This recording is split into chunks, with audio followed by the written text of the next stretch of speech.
Hitler was not sent to you.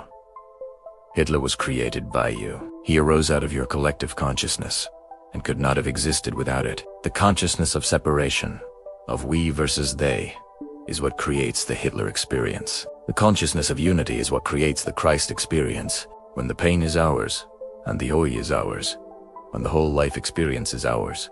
Then it is at last a whole life experience. The world's people made a new assessment of who they are in relationship to the Hitler experience. He held up a yardstick for us.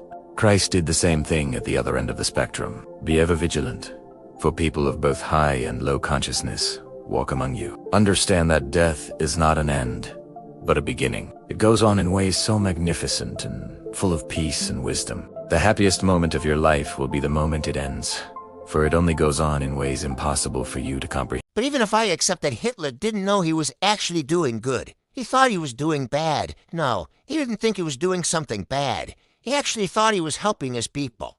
And that's what you don't understand.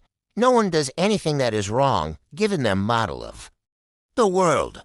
If you think Hitler acted insanely and all the while knew that he was insane, then you understand nothing of the complexity of human experience. Hitler thought he was doing good for his people. And his people thought so too. That was the insanity of it. The largest part of the nation agreed with him. You have declared that Hitler was wrong, good. By this measure you have come to define yourself. Know more about yourself, good. But don't condemn Hitler for showing you that. Someone had to. You cannot know cold unless there is hot.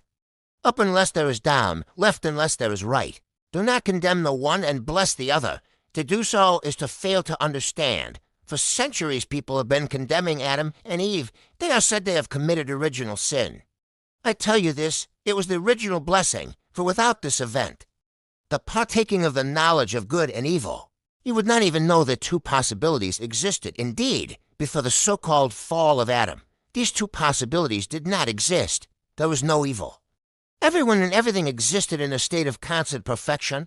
It was, literally, paradise. Yet you didn't know it was paradise, could not experience it as perfection because you knew nothing else. Shall you then condemn Adam and Eve, or thank them? And what, say you, shall I do with Hitler? I tell you this, God's love and God's compassion, God's wisdom and God's forgiveness, God's intention and God's purpose are large enough to include the most heinous crime and the most heinous criminal. You may not agree with this, but it does not matter. You have just learned what you came here to discover.